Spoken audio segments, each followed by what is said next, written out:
Hi everyone, welcome to today's lesson. It's the second in a four-part series covering a limited portrait painting or limited palette portrait painting in oils.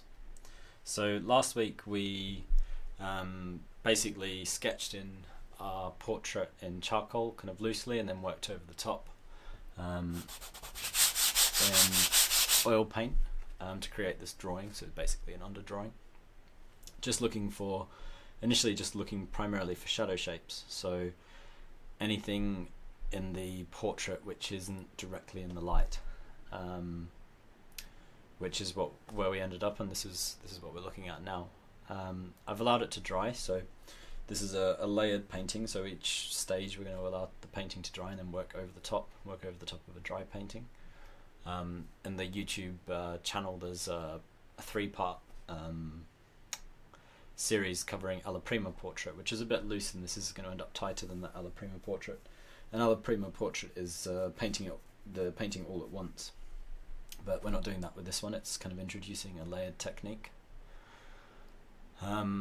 So we've allowed these shadows to dry, and today we're going to go in and try to draw some variation within the shadows. Now with this particular setup there aren't actually a lot of shadows in this figure, so we've got kind of the edge of this beard, to a certain extent, the neck down here, just underneath the nose, just underneath the brow, a few shadows underneath the hair, and we're going to group the background and the jumper into the shadows, but the actual shadows on the face are quite minimal, which is fine. So different setups will have different amounts of shadows. It means that this is going to be a reasonably quick stage relatively, but we'll be spending longer once we start working within the lights and the halftones of the face. Anything basic that remains grey at the moment. If you were painting something that was primarily in shadow, obviously the variations in the shadow stage would take a lot longer. You wouldn't have to spend very long on the lights. But as this is quite a light image, it's in daylight and it's quite brightly lit, the reference I'm working from, it's going to be reasonably quick to kind of rough in these shadows, and then most of the work will be done in later stages. But for the sake of beginning, like getting started with a painting, portrait painting, if you've not done a great deal of it, it's good to keep these stages separate. So we're just going to work on this stage completely distinct from the halftone painting, and then move into the halftones, highlights, and then adding details in subsequent lessons. So the materials are pretty much the same as last week. We've got your painting. I've got a couple of smaller brushes this week, so I think I used a slightly broader brush for the last lesson. This time we're looking at a kind of, this must be, I don't know, half-inch, maybe a bit less than half an inch wide flat brush, kind of long flat, and then a small pointed brush, small round brush. And that should be sufficient to get what we want down. I could even possibly use a bigger brush for the background, if I can find one. We don't need charcoal this week, so we're just moving into paint. The paints that we're using are the same, so it's a limited palette. We're only using 4 colours. We're going to be using, again, titanium white, cadmium red, yellow ochre, and ivory black. We need our palette, our easel to put our painting on, some thinner, and some linseed oil. Now last week we used just pure thinner. This week we're going to mix a tiny bit of linseed oil into the thinner. So it's starting to become an oil-based medium, but only ever so slightly. The reason for this is you always want to layer, if you allow a painting to dry and you're working over the top, you always want a higher ratio of oil to mineral spirits, or whatever your thinner is, each subsequent layer. So the layer gets oilier and oilier as you work. You don't want to go overboard with this, so all you need to do is make sure that the layer is slightly oilier than the previous layer. That'll be sufficient to make sure that they dry at the correct rates. Essentially, if you put an oily layer and then you allow that to dry a bit, so it's touch dry, then you put just a mineral spirit layer over the top that's very thin. That mineral spirit layer with mineral spirits, more mineral spirits, will dry faster than the layer below, which will mean that it becomes hard while the layer below is still drying and a bit kind of softer, which can lead to cracking. So to avoid that, we always want to try to use what's called fat over lean, so more oil as you work. That's the main important rule when it comes to oil painting. Try to work fat over lean. So just to kind of quickly do an overview of the process we're going to follow, we're going to start by looking for the darkest part of the painting, the darkest darks, which are often black, though in this case might not quite be black, although we'll probably push it and put a black in. They usually occur in the creases or places where direct or reflected light can't reach, which is often kind of, we'll probably have a touch of black just in the nostril, quite a dark value underneath the ear, sections where there's just not very much reflected light bouncing around. We'll then have a look at the bedbug lines, which are the parts of the shadow that meet the light. There aren't a great deal of those on this this piece actually, because there's so many halftones going on. Sometimes they're very visible bedbug lines. So bedbug lines tend to be darker, one of the darkest values, because they're not receiving any reflected light into the shadows and they're not receiving any direct light from the light source, which means they end up quite dark. Then we'll kind of subsequently add lighter and lighter values, so you kind of work from dark to light within the shadows. And that will kind of give our reflected lights. So there's a lot of reflected light in this piece, to the extent that there aren't many shadows at all. You'll notice that the areas with reflected light are quite high chroma, so they're both lighter and higher chroma than the darker sections. That'll give a nice glow to the shadows. We're going to be working with a combination of black, red, yellow ochre and white, and you're going to be looking for the right combination to capture the right sense of different parts of the shadows. So you might be shifting from warm to cool, you might be shifting from high chroma to low chroma. Looking for those variations and capturing those variations is what we're after, because that's gonna make our painting feel nice and interesting. Once we've blocked in all of the variations in the shadows, we're just going to take a bit of time to correct if necessary, and once we're happy with them, we're going to leave it to dry. So that's all we're doing. Shouldn't take too long. I'll be explaining what I'm doing as I go along. It won't look amazing at this point when you separate the shadows from the lights. It means that the overall painting is good, but sometimes the painting won't look great, so don't be too surprised if it looks a bit strange once you put the variations in the shadows, but haven't added the any of the lights, which we'll be doing next week. Things will really come together in the next stage, essentially. The first thing I'm going to do is, when painting's dry, or when oil paint dries, it tends to do something called sinking in. It varies depending on the ground that you're working on, the type of paint you've used, how much mineral spirits, etc, etc, lots of factors. But basically, if you do find that something's sunk in, you can, using your finger, or you can use a sponge,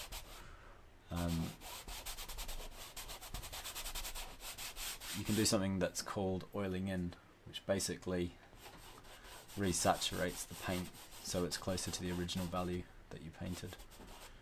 This paint might slightly too wet still. You can see it's got slightly darker by doing that. Not massively crucial at this point in the painting, but later stages it'll be important that we do that. So, first thing I'm going to do is look for the darkest parts of my shadows. Now these primarily occur just underneath the eyes where the eyelashes are, kind of the top eyelid. There's a very dark note inside one of the ears. They're probably not quite black. There's a very dark shape in the nostril that we pointed out earlier, and some quite dark shapes in the jumper he's wearing as well. So we'll begin with these lines, just shadowed just underneath the top lids of the eyes. Actually, there is a pretty dark note under some sections of the hair, which will block in as well. When we're working in the shadows, we want to keep the paint quite thin. This is because if you have a bit more variety in your consistency of your paint, it adds to the sculptural sense of the painting. So if we really build up the lights, they create a sense of three-dimensionality through being lighter than the darks, but if they're physically they come forward, it exaggerates that sense of the sculptural in the painting, which can be very nice. So there's a few little notes within the hair where it gets pretty dark. So we'll start with those. I already kind of noted them last week, so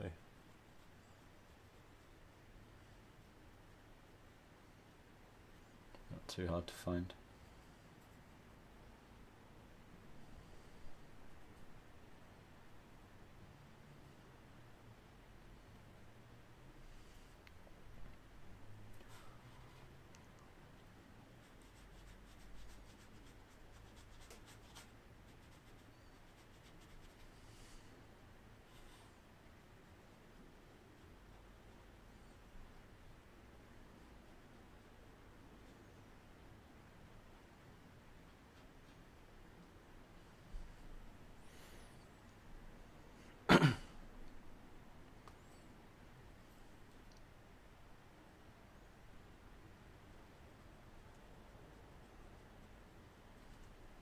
The reason we want to establish our darkest dark or our pure black early on is because it'll help us make better judgments about the values in the rest of the shadows.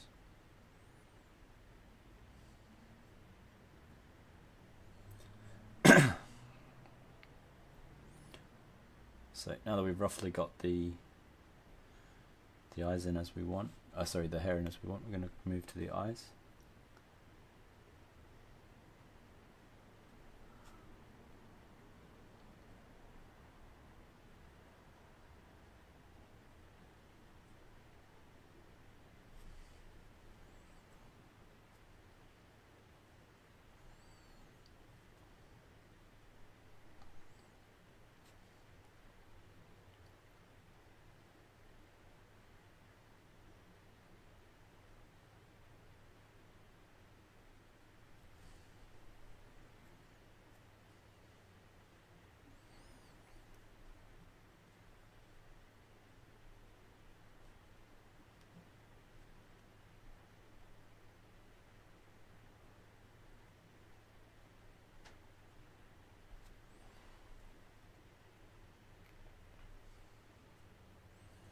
So it's not too bad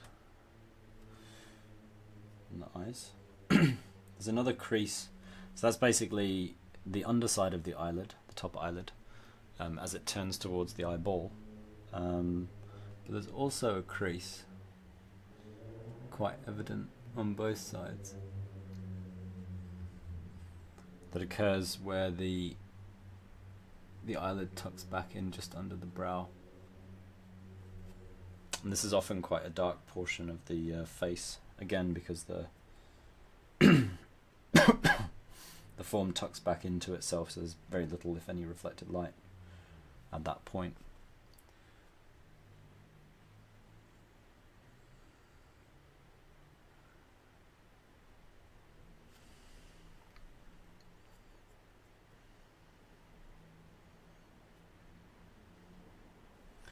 And the same on this side as well.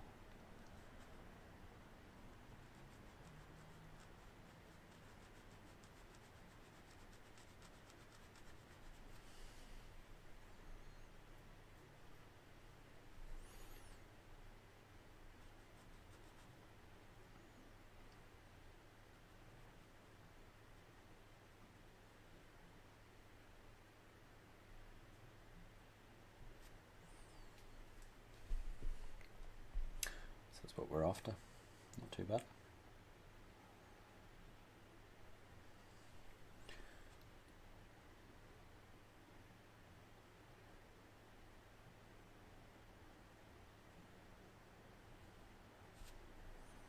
The other part of the eye I've just been reminded of that is, of course, pretty much black is the pupil. So just make a note of those as well. That's not too bad for the shadows in the eyes. Well, those darkest shadows in the eyes, we're going to be returning back to them with some lighter values in a moment.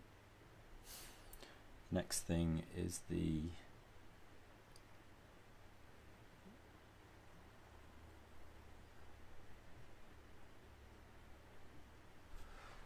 darkest shadow down kind of in the nostril there.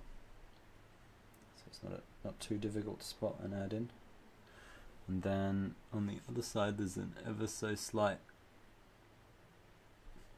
suggestion of the far nostril. Next we've got a couple more creases that often occur, or one crease primarily, just the corner of this mouth. It's quite dark, and that's also quite common. There's an ever so slight little corner in that crease as well. And that pretty much does it for these darkest darks. The only other place I'm going to note or add in some pure black is just the back of this jumper that he's wearing. Something like that. We're going to work a bit more on the jumper in a moment, but it'll be the last thing that we do. So that's pretty much it for our darkest darks, our kind of pure blacks in the image. And we're going to start working, as I say, progressively lighter. So we can probably move back up into the hair, mix a kind of dark yellowy brown.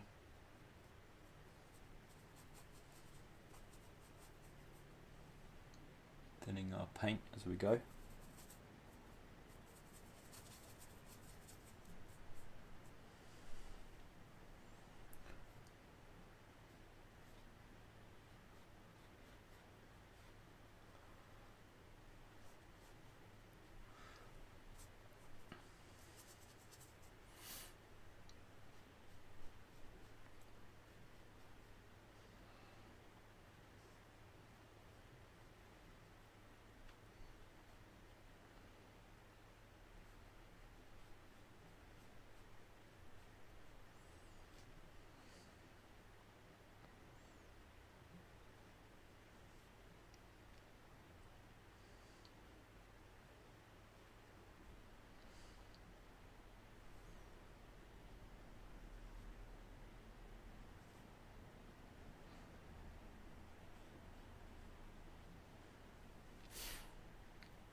So I'm trying to work fairly loosely in these shadows.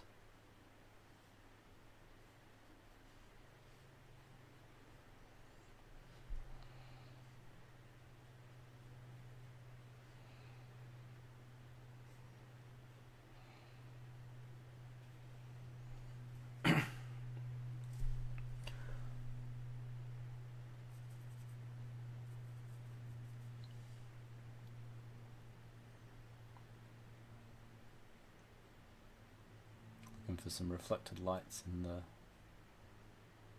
the hair here, and some just up there. A lot of the rest of the hair is what I would kind of consider to be in the light, so I'm going to leave most of it, just kind of blocking a little bit of it today. So just underneath that hair we've got, it's quite kind of blonde, the hair, so these darker notes are fairly yellowish,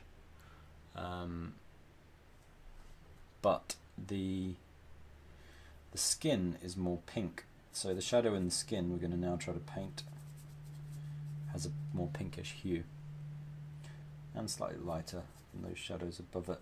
This little kind of shadow just here.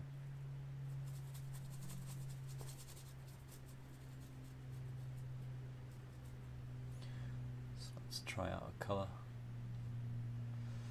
Probably a little bit light that, but it's about the right value, so that's good.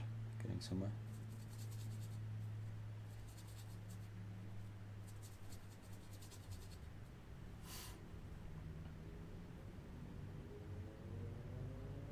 That's a better shadow value. Let's block it in something like that. Now I'm just looking around, is there anywhere else where that shadow value, that shadow colour exists? And probably just back edge of that ear is quite pink, where there's a shadow.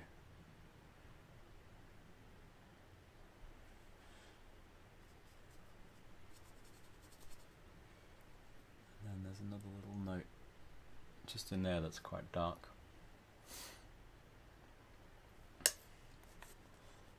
And actually it gets a little bit darker again just up here.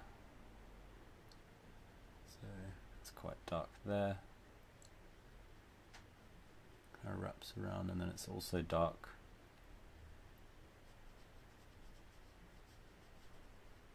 Kind of blending into that slightly lighter pinkish bit.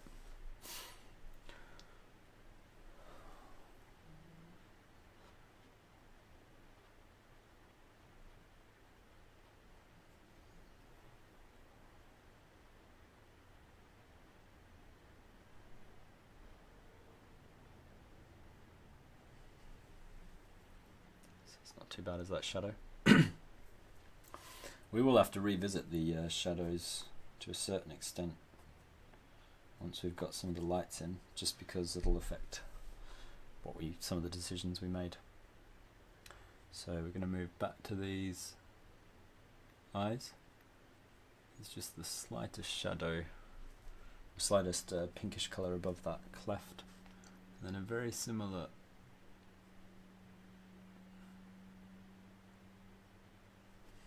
colour for that eyelid as well.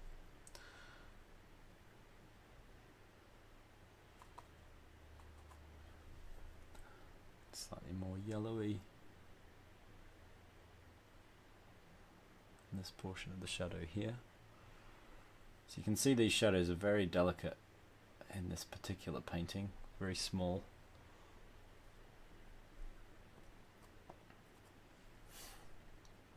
So because we don't actually have too much to paint, we may as well take the time to get everything as accurate as possible.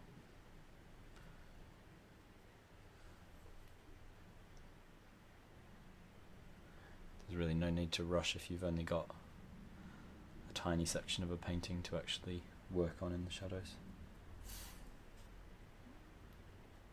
Can skip back over to the shadow here.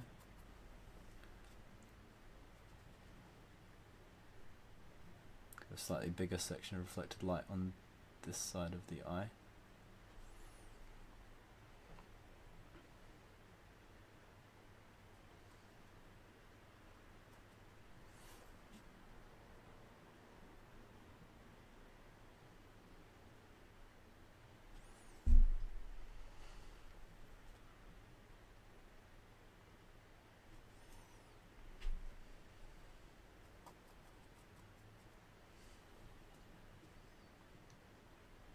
A little bit more evidence of a bedbug line there as well. So I'm sure you'll find these pretty subtle little changes, but it should make more sense once we progress next week.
So I'm just looking for these subtle shifts, as I mentioned earlier, between kind of warm and cool, kind of pinks to yellows.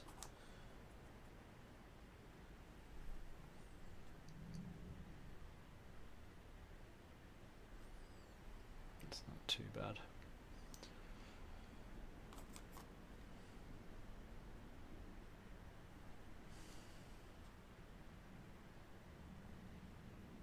It's always good to try to bring the shadows to a finish at this point, but it's not crucial that you do. Obviously we're going to be working on this piece quite a bit more, but anything that you can really nail at this stage, you're never going to have to work on again. So in terms of efficiency, it's good to aim high in terms of our accuracy.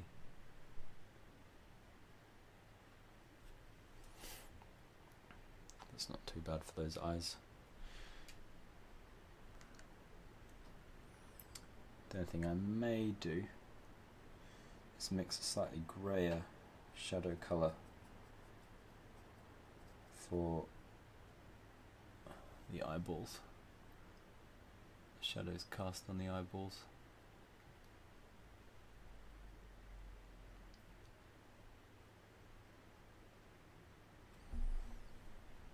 Yeah, that works quite well. And on this side.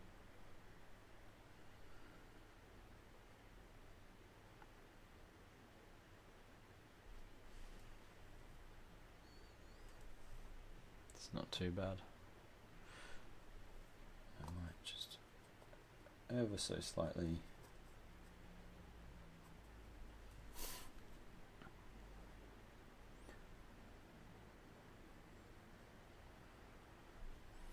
another note for the shadow just underneath there.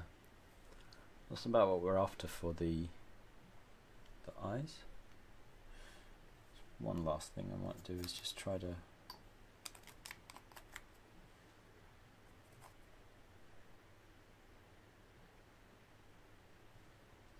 just reinforce this little crease here with pure black. That's better. That's what we're after. So yeah, we can move on now. So next we're going to work on the tip of the nose, which is going to be a little bit more red, as it tends to be. So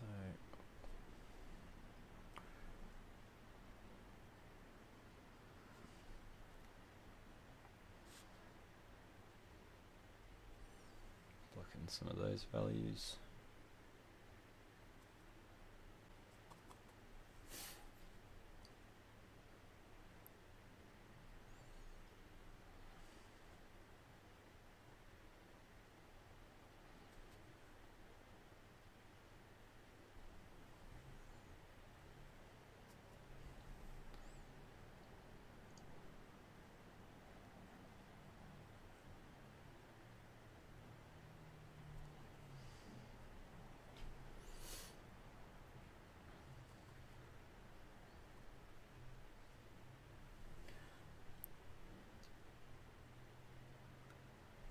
A little bit too much, a little bit of reflected light that we have on the tip of the nose. It's a bit better. And we've also got a very dark note at the tip of the nose.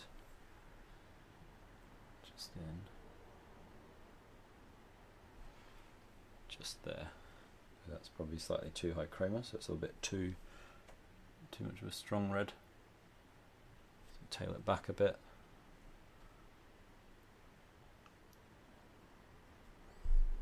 Drop it down.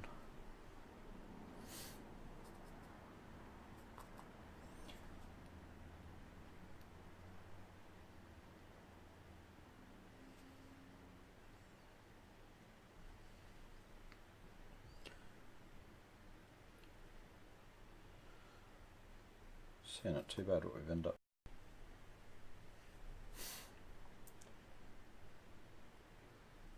So as we just get this subtle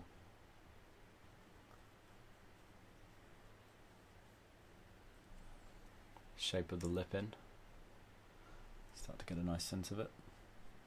That's about it for that top lip. We've already got those dark notes in. Getting pretty close to a finish on these shadows. That note just underneath the lip, it's pretty subtle, so I'm going to drop down using a broader brush.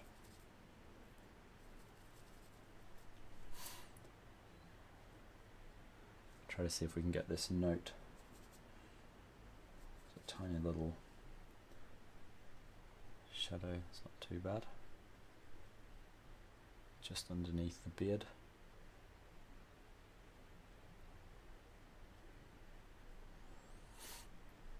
And then above that we've got some kind of dark, high chroma reddish shapes for the shadows in the beard, mixed with a little bit of yellow ochre as well. Gone a bit too vivid with those colours. Let's bring it back down a notch or two.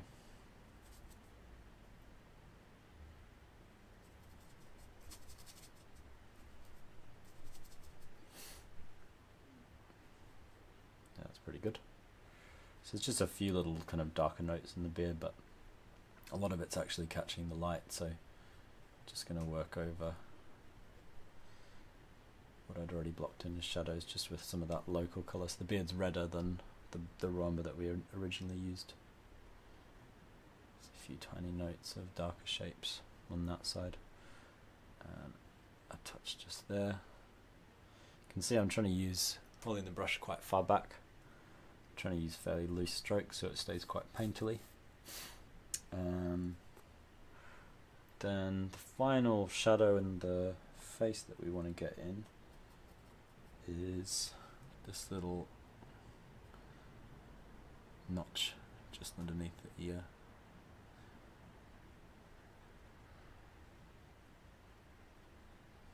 Which is a proper shadow shape. And I might just ever work up along this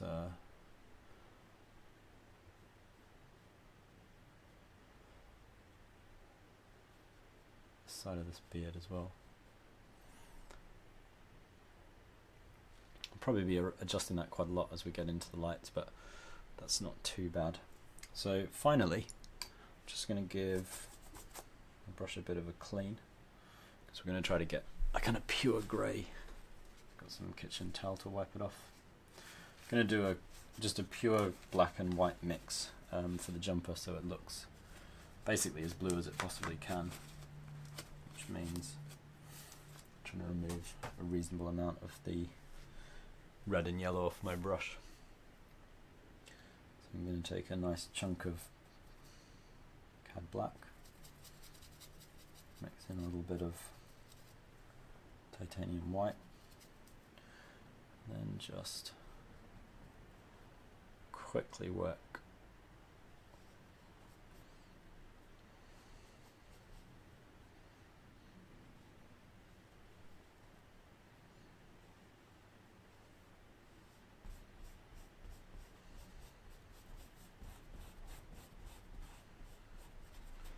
this jumper up a little bit. It's going to be the final thing we're doing today on the shadows.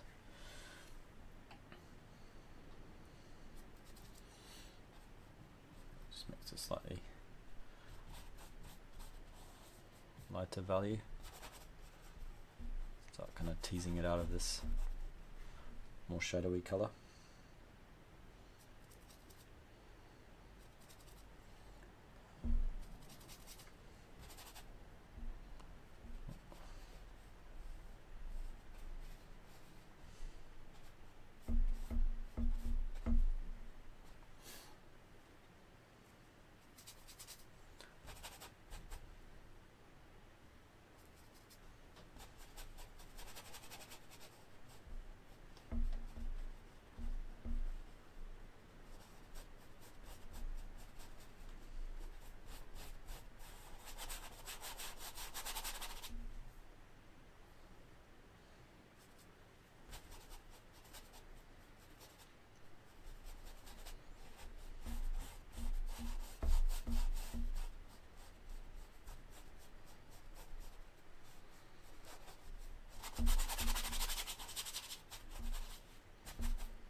be